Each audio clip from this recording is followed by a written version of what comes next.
That works. Yeah, I set that up. I was late.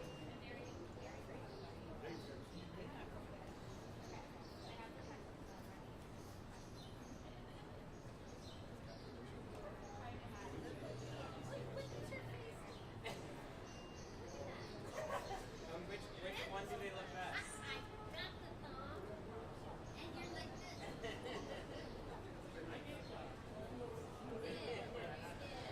Yeah, yeah.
crazy because I did 28 years. And I've been waiting for 2 years.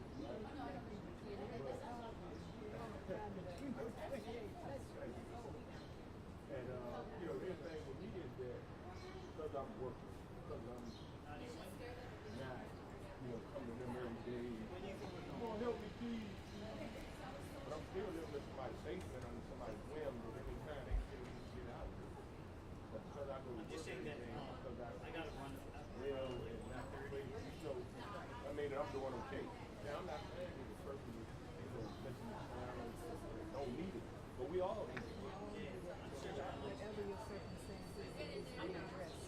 Well, this brother here, he just got here, man. He's telling me about the building that he's in, the brand new building, man. He's so excited. And it's great. All this is great.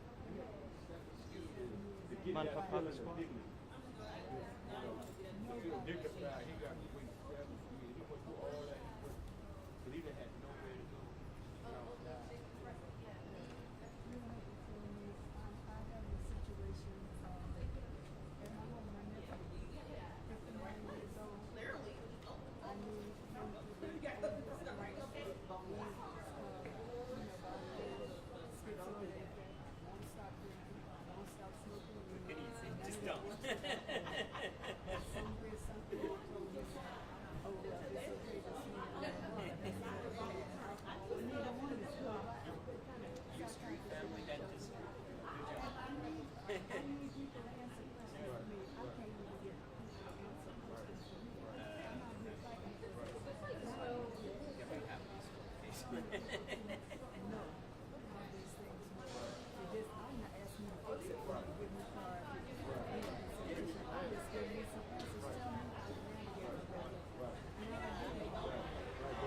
because of the fact that you want to take your screen and put him out and put him out, and they obligated to look, because he's going to have to go to the one. You got to watch him out here. But I just need you guys to help me to help him. Right. You don't have to make him special. Just make him human. That's all I'm asking. Just make him human. Let him be. Just checking on people. I spend so much time between prayers and tears. I love that. But I know that I'm not going to live forever. I'm almost 77 years old. Because he's got nobody else. His mother's deceased. He has no siblings. He's got nobody else. My cousins are all old, my age, basically. They ain't in shape. And they got their kids, who got their kids, who got their kids. Nobody's going to pay. But the thing is, this shouldn't even be for someone who's mental right now. You shouldn't even have this to the That's what we're going to do. That's like, I'm looking at every single day. I just didn't even have it. Boy, God, I'm saying it's bad. That's the bad part of it. You choose to have to go through that stress. I'm worried. And you probably tell yourself sometimes, I'm not even going to worry about it today. But you can't help I it. pray about it several times every day. And I just trust God to get me from 1 minute to the next minute to the next hour to go with him. Because he ain't in no shape to figure out how to do it himself. But he won't do the things that I need him to do to help himself. And that just gives me more stress. Talking about what I think we're Talk about my family, about the song, years, can't come out for 7 years to get a bond. And you just get a and it's like, what hope do I have for helping my neighbors only before my time is up expired? You know, we all got this birthday, and I don't know what it is. I have a multitude of people. I just try to do what I can do to put it in place for him to maintain his own when he has absolutely nobody else, and he is not capable of maintaining. No, I commandeered my passenger side of my car. That's what he did.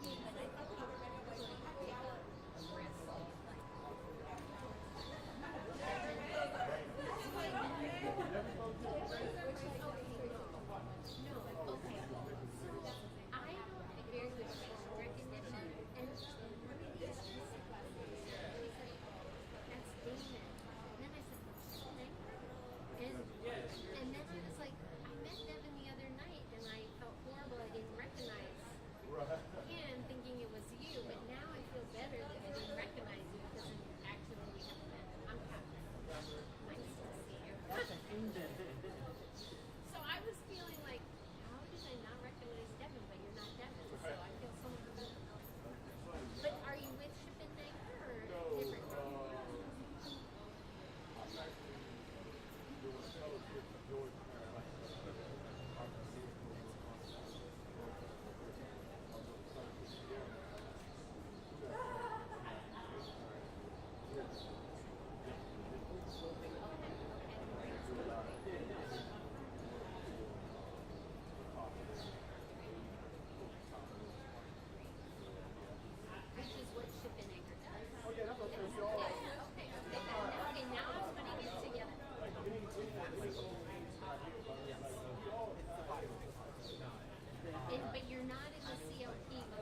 She's the good cop.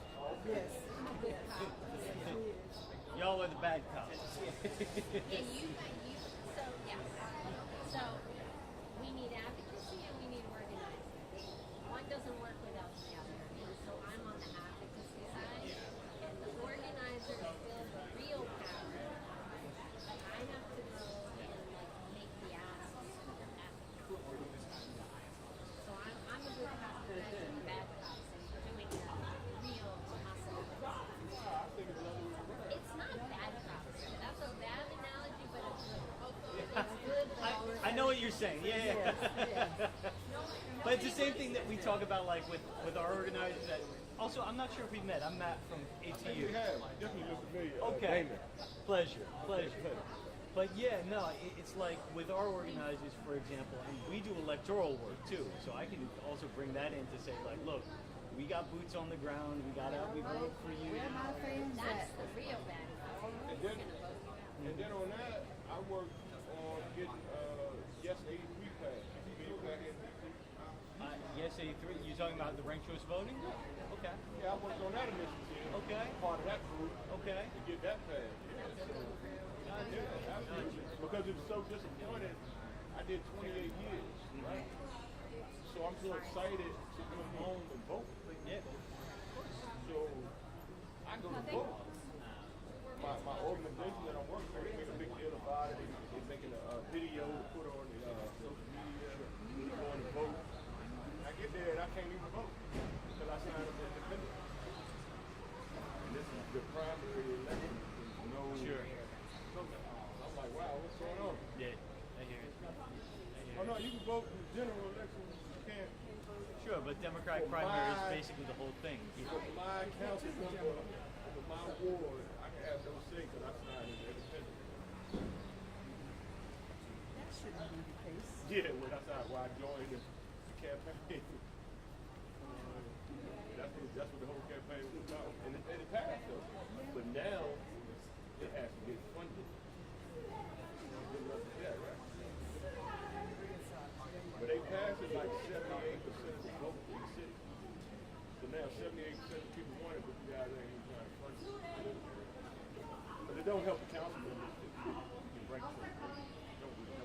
It makes them work. Because for instance, in my ward, where there's failed in I was like, Ward 7, Yeah. it's also one of the last people. under 20% of the vote. So under 20% of the people wanted him to be the councilman. Him and the But because so many Ebonies. people- right. So Ebony Rose Thompson. About six Yeah. Ebonies, right? Yeah. Seemed like it ain't, but Yeah, no, there were actually 3, I'm pretty sure. Yeah. No, they it's crazy. sit out the vote. Yeah. And he get to be the council member with 20% or 100% of the vote. Nadia? Hi, Nadia. You know, or Nadia? Lay hands on my butt out.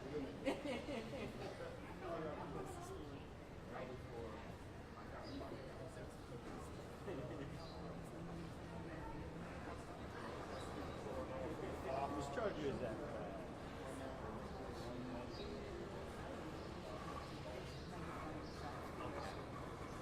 I'm at 1%. I'm somewhere close. You made me think about it.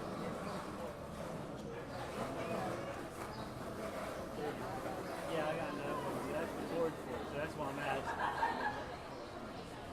No, it's okay. I'll wait.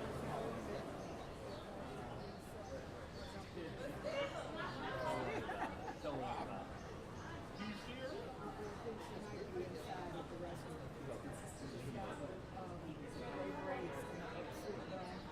Oh, okay. Now.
Human spirit. and what your ancestors have been through, all they do is say, "Here, you acts on our important Right. that we had to endure some very hard times, but you didn't let it take your manhood from you, and you didn't let it take your spirit from you. That you know what you did, you know why you did, you did what you had to do, and now that you do that right now." That's what it's about.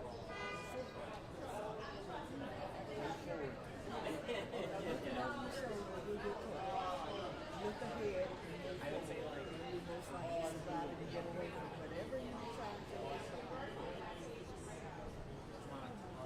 But don't forget what was back then. So you don't end up.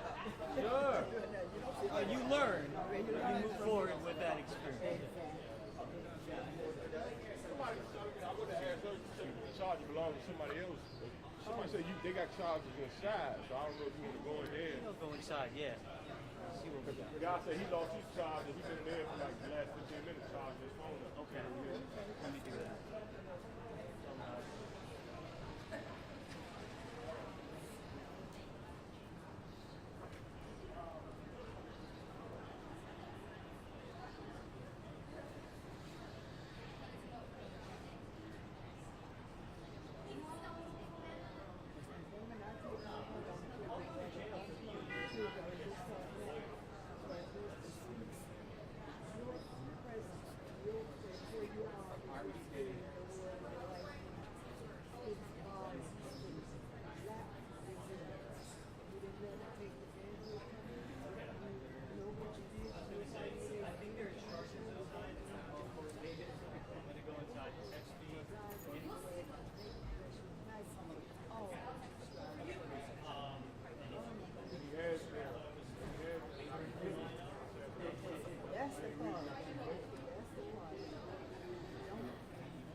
Oh, am I in a photo? Or in a video? I'm so trying to keep this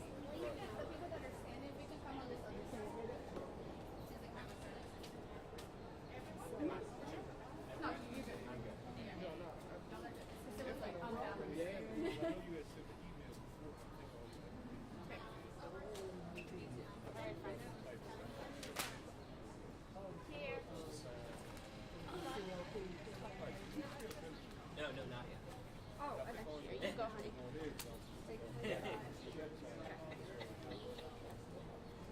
I'm going to put Scott at the end because he's doing a quick interview. So we're going to get started with Mr. Lottie. Okay, Mr. Lottie? Were we all standing here? Yes. Give it a few more minutes. Yeah? Claire, is this the live stream? Because I haven't been able to get that email. I haven't pressed start on the live stream yet. But is that going to be for this one or for the For this one, real? we're gonna do it. It's also live on ABC. It's also live on ABC. Thank you. Live on the Dr. Recovery channel. Just a second.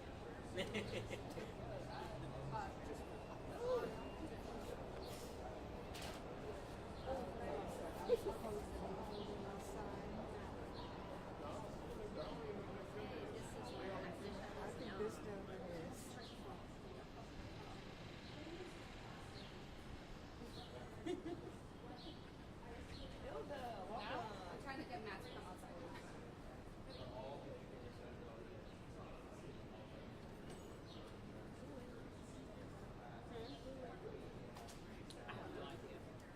DJ said, oh, football casting, go back to the office.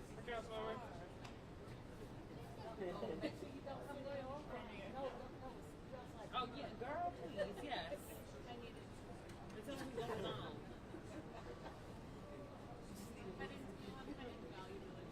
Just being reasonable.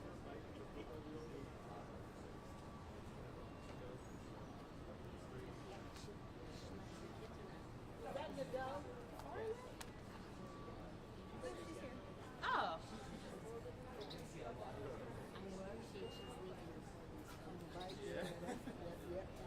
She's one of the coolest out of all the ones out there. About stepped up. Matt is coming now too.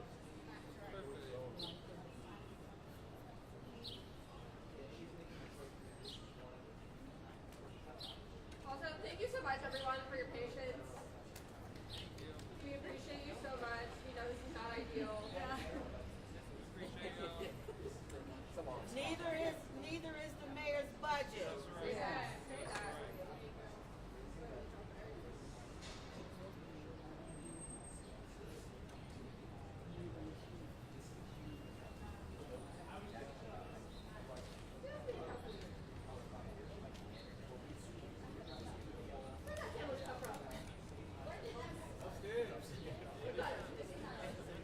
That's not ours.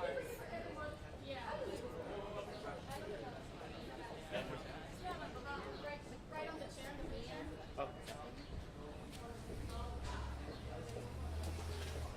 And I'm actually have Matt sit here. Matt.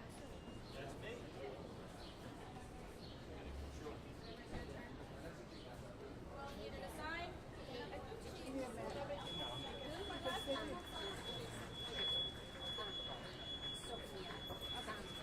Are we ready?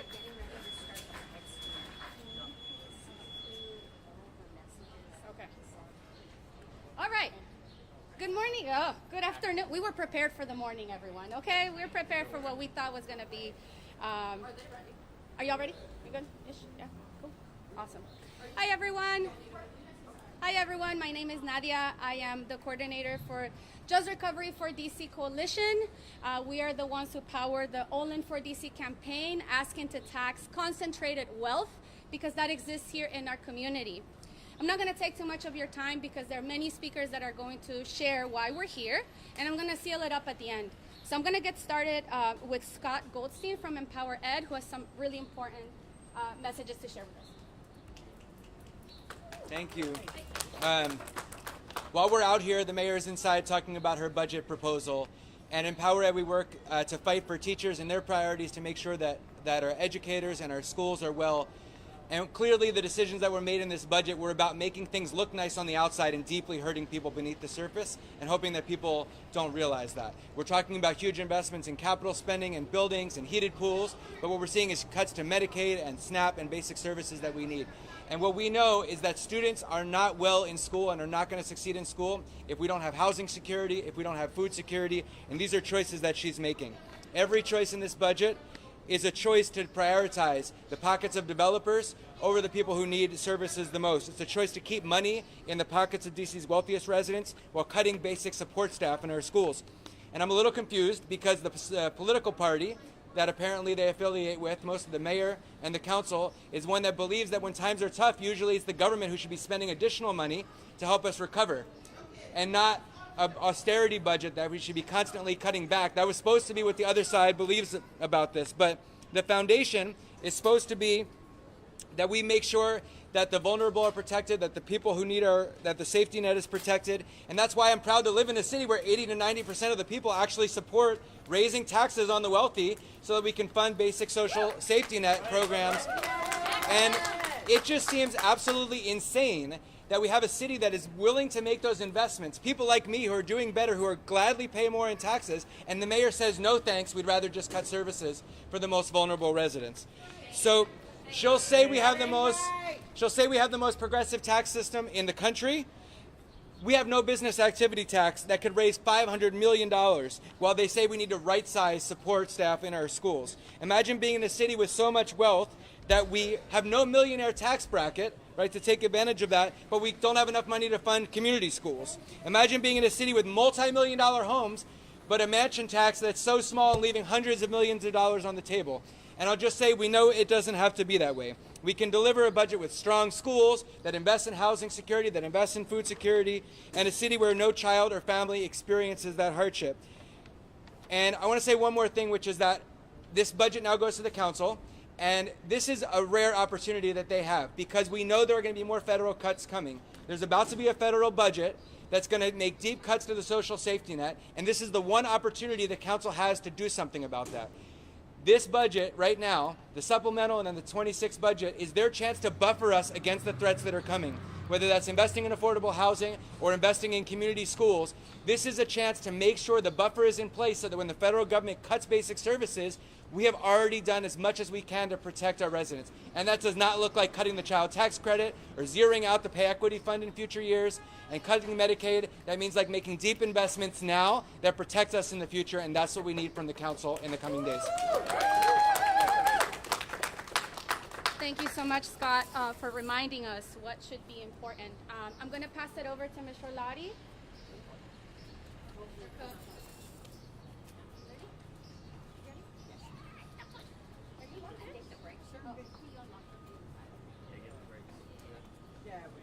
We had the breaks here, you know. Right here. All right. Are you good, Ms. Rolati? I'm good. Thank you so much. Thank you. Good afternoon. Thank you for allowing me, Charlotte Simpson, Ward 5 resident, member of Fair Budget Coalition. I want to speak to all of DC today. My mission and message is that DC tax system is unequivocally out of balance and racially unjust. The facts are, DC is subject to a 25% cut of the total budget for federal sources such as healthcare, food, housing, and education. We must raise revenue to arrest all such worse impacts. Before the sudden federal policy shifts, DC already needed $1.6 billion in revenue in addition for fiscal year 2028, just to maintain our average level of spending, to keep up with natural growth, just to provide current required services, creature comforts. Our tax system must be made equitable and racially just by raising taxes on the DC beneficiaries of very high capital gains. The council and mayor can no longer two-step around this must-do issue. Taxes on DC beneficiaries are very high capital gains, and they should pay their fair share. The time is now. With no stadium at this time, it will most likely be a $13 billion loss and a land discount to DC. People that live in this demographic and have these gains are not going to pick up and move out of DC. It is imperative that we use tax policy leverage to reverse racial inequities and build a resilient economy. Why not? We have a disproportionate population of enormous wealth in contrast to most of the United States. That's irrational, inexcusable, mismanagement of resources, refusal to justly tax wealth, and that's totally unacceptable policy. The average white household income is 81 times higher than the average black and brown household income. Residents with disproportionately low incomes are paying the price to carry this city. Again, raise taxes on wealth, enact a high-value land tax, and enact a business activity tax.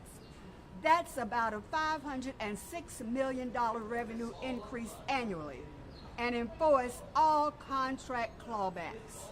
It's not happening. These three tax planks, being properly revised, will resolve a multitude of budget deficit issues appropriately. We must raise taxes where the wealth exists.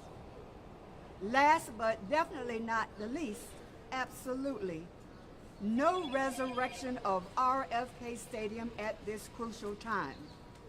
The idea and proposal might be good in a distant and more equitable future, perhaps. Right now, it is for a certain detriment to the welfare of the residents' basic needs and human rights. We must now get out from under the local budget and federally inflicted crises. As it stands now, DC will not even collect $1 per ticket sold.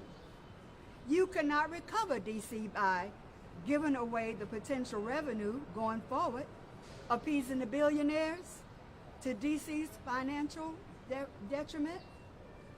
No RFK complex now. Adopt federal budget coalition's recommendations for fair taxes and public deals. That is at least one solid resolution to DC's financial crisis. Another sure-shot resolution is to adopt a 2% surcharge on annual incomes of $1 million or more annually, which will produce about $167 million of new revenue. Why not? Our rich friends will not like it, but they'll not miss it. They'll get over it, or not. Finally, DC Council members, Chief Financial Officer, and Mayor Bowser, stop two-stepping your people that you're responsible for per your oaths of office, and take back this great city and care for the residents and their needs. After all, that's the job you took. As I realize these are the facts of our city status, it breaks my heart. This is ludicrous for any budget year. Protect our human rights. Choose DC. Thank you. God bless you. God bless the USA and DC. Have a good afternoon. Thank you, Mr. Lottie. Thank you. Mr. Terrence, do you want to stand here? Mr. Terrence, can I switch with you? You're in. I'm All right, folks, thank you so much. I have a comrade here from ATU 689. We got Matt Girardi. Go, Matt. Whoa. Now, it's hard to follow up Miss Charlotti, but I'm going to try here. Hi, all. My name is Matthew Girardi. I'm the Political and Communications Director for Amalgamated Transit Union Local 689. We represent over 15,000 transit workers and retirees throughout the D.C. region. I'm here to talk about fair taxes, fair public deals, fair budget for all D.C. residents, especially our working class Washingtonians. Look, I don't know about y'all. I took Metro to get here today. I took public transit to get here today. Okay? That's powered by our members. Every time we talk about transit, though, I see people talking about enforcing fares, about people paying their fair share.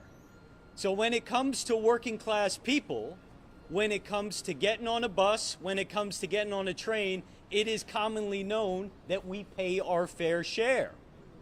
That is expected. We have put transit police, we have put resources in. I don't know why we're not doing it for rich folks at this point.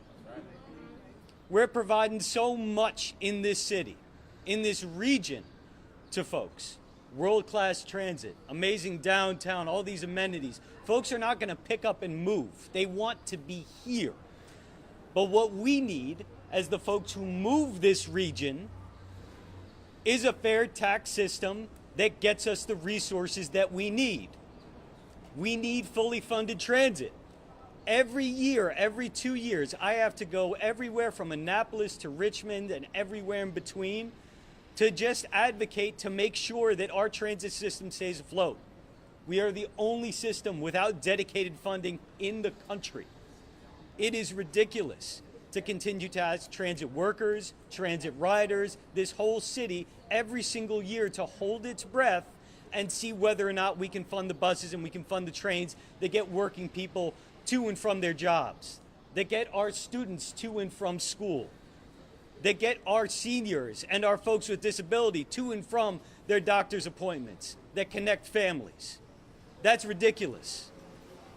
So what we're here to ask is for the wealthy to finally pay their fair share, and for the council and the mayor to choose DC.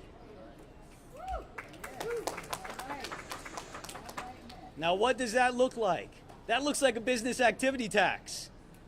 Okay? That means that we're bringing in over $500 million every year of folks who are K Street lobbyists, lawyers, what have you, and have been parking their money elsewhere. That is DC money. They are here for a reason. They are providing, or they are receiving rather, public benefits from having our city provide that to them. Why shouldn't they be paying in the same way every single rider pays in when they tap in the bus? Why shouldn't they be paying the same way every single rider pays in when they tap the fare gates over at the metro station over there? All right? It looks like a land value tax. Say that we know that when we build this big public transit infrastructure, the increase in the land value goes up 500 times. Not 500%, 500 times. By taxing the land, not the buildings, we're returning that land value that was created by transit in the first place. We're ensuring that the system's benefits are going back to it instead of a bunch of corporate landowners and developers and land flippers, what have you. We're making sure that we are finally providing public goods for the public. And that's what we need at this point.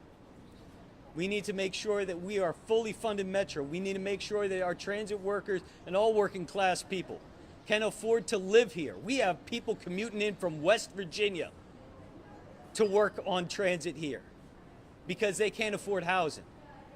That's ridiculous. Working Washingtonians deserve to live in D.C. And that means funding housing fully. That means workforce housing. That means affordable housing. That means lowering the rates of market rate housing so that families can afford to stay here and live here. That means that all working people deserve a budget that works for them. That's what we're here for. That's what we need from this mayor. That's what we need from this council. Thank you. Thank you, Matt. I really appreciate those words. Are going to resonate with all of us. I'm going to pass it over to Mr. Damon Jones, who is a Fair Budget Coalition leader, community leader. You have it. Good afternoon.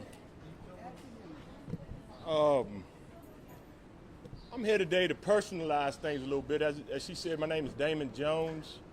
I'm currently in a fellowship at Georgetown. I did 28 years incarceration and was released 2 years ago. And since coming home, I've been working adamantly in my community as a community advocate with the National Racial Network for Returning Citizens. I'm currently with Prison Justice Initiative. And the problem is I'm doing well. And like I said, I'm gonna personalize things a little bit to help y'all to understand why it's so important that we pass this, that we get this tax, that we start taxing wealth. Since coming home, I've been doing well, trying to get reacclimated into my community. But one of the main problems I've been having with is with housing. 2 years home, I've been working full time, but I'm still living on somebody's couch. 28 years of incarceration. It's just been difficult out here for me because that disconnected me with all my family members. So the point is that I'm on a waiting list for a housing voucher. So what the housing voucher does, it just gives us an opportunity to live in a dignified building, and the rent is adjusted to according to your employment. So that's what the housing voucher does for a returning citizen.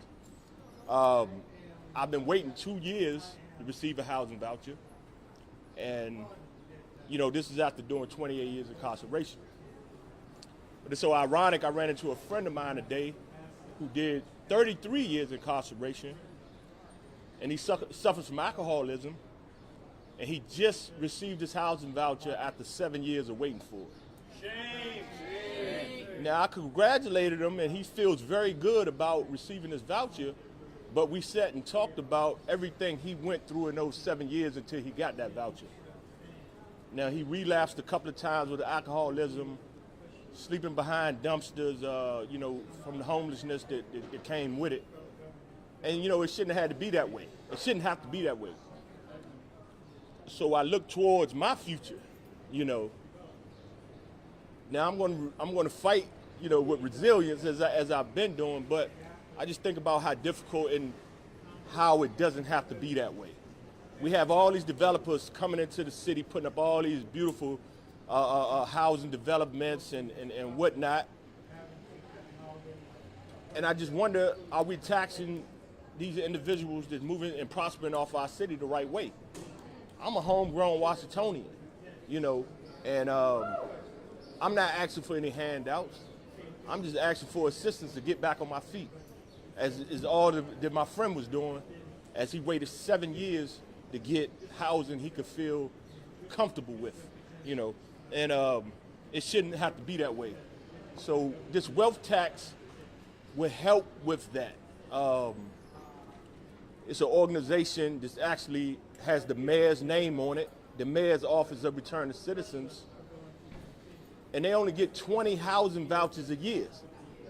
So you have over 2,000 returning citizens coming home each year. The 365 days in a year, 2,000 returning citizens come home through that time. and you only have 20 housing vouchers at the mayor's office of returning citizens for them. You know, those numbers don't even add up, man, and all we are asking is for an opportunity to live in a dignified space so we can feel dignified as we go out to try to better our lives coming from these extensive sentences that mass incarceration led us into. So with that said, this tax wealth would help relieve some of that stress, because I don't blame, I had the director of the mayor's office for returning citizens come and talk to me directly and look me in the eye and say, look, brother, we only get 20 vouchers a year, and we're trying to figure out who best deserves it.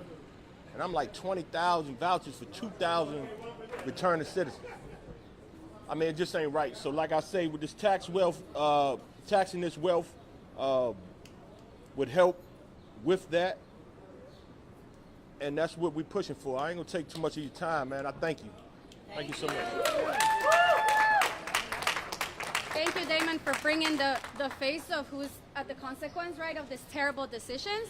20 housing vouchers is just nuts to me. That doesn't feel like it catches not even 1%. So I'm going to pass it over now to Aaron, that we have here, also a Fair Budget constituent leader, and we're so excited to have you here. Come on, Aaron. Good afternoon, everybody. My name's Aaron Boo. I'm a proud Howard University graduate and a concerned young person living here in the district. I'm here today not just for myself, but for my peers, young people across DC who are living in the shadows of poverty and unemployment. Let's be very clear.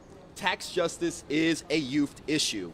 When we talk about closing loopholes, taxing extreme wealth, and holding corporations accountable, we're talking about whether DC will invest in its future or keep letting our black and brown youth fall through the cracks of our schools, our housing system, and our economy that denies us good paying jobs. Right now, we are failing. The wealth gap in the district is staggering. In wards 7 and 8, black youth face childhood poverty rates that would be unthinkable in wealthier, whiter wards like wards 1 and 3. I have friends working 2 jobs and still unable to afford rent or plan their future. Young people do not lack ambition, we lack investments. Meanwhile, the rich keep getting richer off of DC. Businesses and wealthy residents use our roads, our schools, and our services while avoiding their responsibility to fund them. It's time they reinvest in the communities that they profit from. That's why we're out here today calling on the mayor and DC Council to enact a local child tax credit to help reduce childhood poverty rates and support working families. Implement a business activity tax, a 2% tax on large businesses, exempting small businesses that would raise over $500 million. And increase the capital gains tax on the top 2% of residents, bringing in $123 million that we can use to invest in jobs, education, and housing. If you profit from DC, you owe DC. A district that can afford tax breaks for the richest residents must afford a generous child tax credit to invest in families and invest in our youth. We need job programs for teenagers, school programs, and a real safety net. Our district can afford to look every child in the eye and say, you matter, you belong, you have a future here. We say that we care about justice. Now it's time to fund it with real investments, not empty promises. Business activity tax, capital gains tax, fund our future, invest in our youth, raise the revenue. Thank you.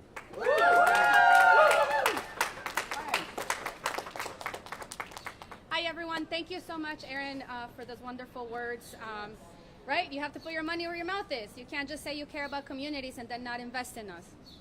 I'm going to pass it over to Mo Pasternak, who has an important message from the community. Here we go. Good afternoon. My name is Mo Pasternak, and I love living in D.C. I know it is a great city. I'm also an active volunteer with Jews United for Justice and a proud supporter of the All In for D.C. campaign powered by Just Recovery D.C. I believe in a fair tax system that raises the revenue needed to help residents make ends meet and reduce glaring inequality.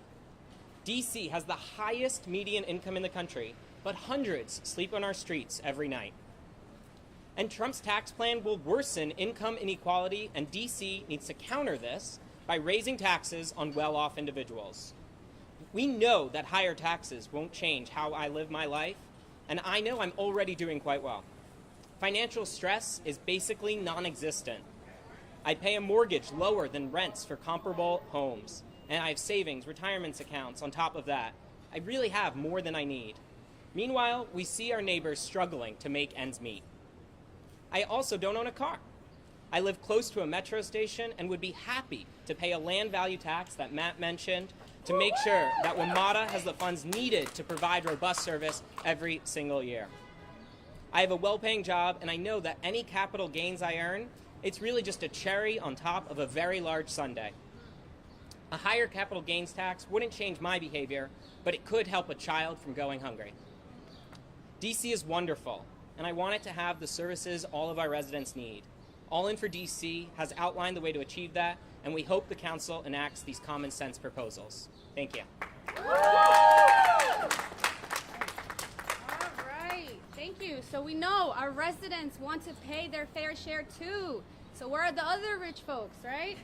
We're going to invite Mr. Kadir, who's a community leader. He's going to also share a few words with us. Come on in.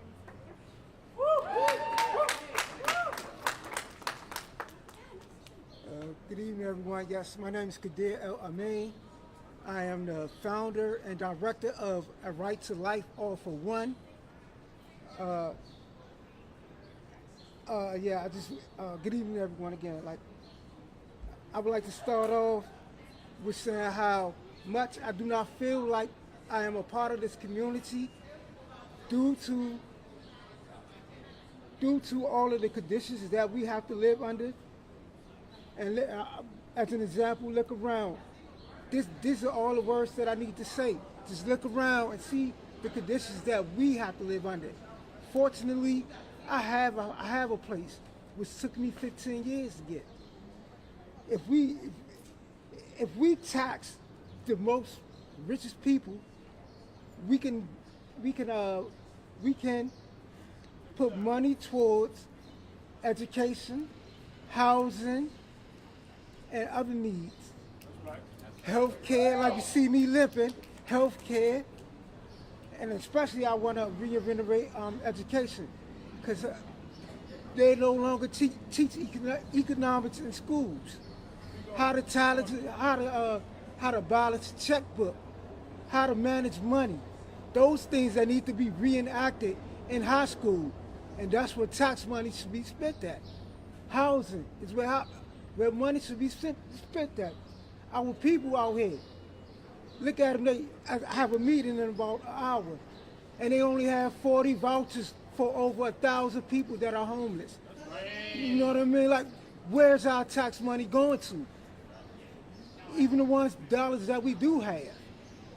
So, like I say, I'm gonna keep it short, and all the words I need to say is just look around right here. Look at our people right here. And this is why you need to increase it. You need to tax the people that have the money to give. And I'm gonna end it right there.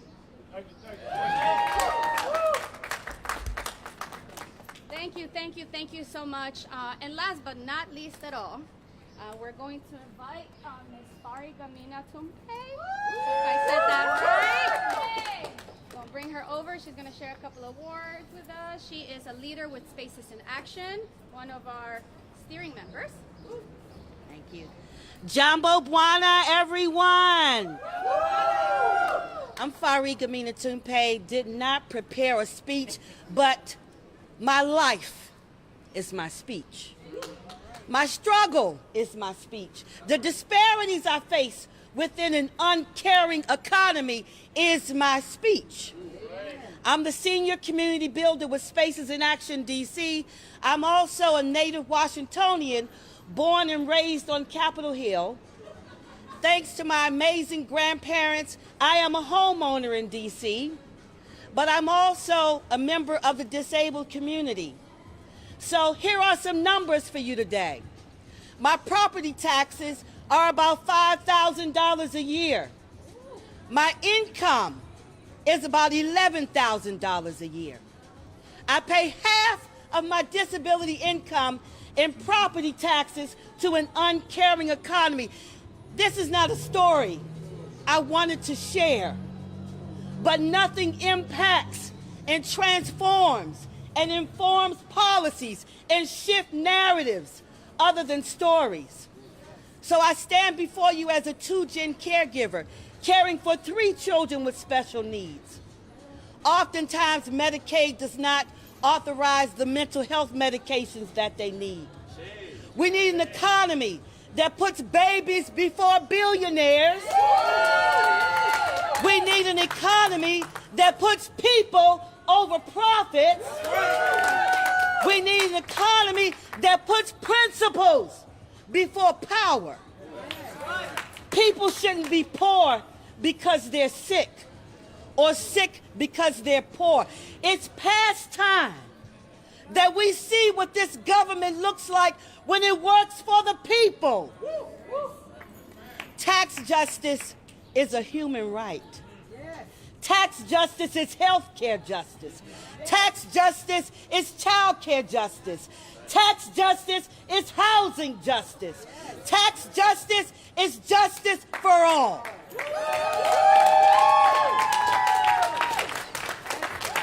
Well, how could I possibly follow that? I mean, gee. It's hard. I know, I try. So our main message is clear, right? We want to tax concentrated wealth. We want to tax concentrated wealth so that our communities get the resources and the base that they need so that they can have access to everything that we have access to. It is ridiculous that we have kids worried about eating, worried about where they will sleep tonight. I think Ms. Fari said it the most beautiful way. We want babies before billionaires. It is not a hard choice to make. It is very simple. If the day that you go to bed, you know that you increase the pockets of those who are already full, and you go to bed knowing that someone is outside your door, sleeping and hungry and tired, how could you actually sleep that day? Shame. How could you walk into a budget release with a pair of red bottoms, Louis Vuittons? How could you do that? What message do you send your community when you walk in here? Yeah, that you stomp in here with a pair of red bottoms. That is the message that you give DC. I will wear my red bottoms while you are hungry and tired on the street because I don't care. That's the message I got today. I don't need to look at the budget to know what's being cut because we haven't had time. We're out here. But I know that our platform is providing the responses that they need. We have solutions to tax concentrated wealth and protect our communities. If that's the choice that you're not willing to make, that is going to be on you, not on us, because we're here doing the good fight. All right. So one time I want us to say, choose us. 3 times, okay? Ready, set, go. Choose us! Choose us! Choose us! Woo!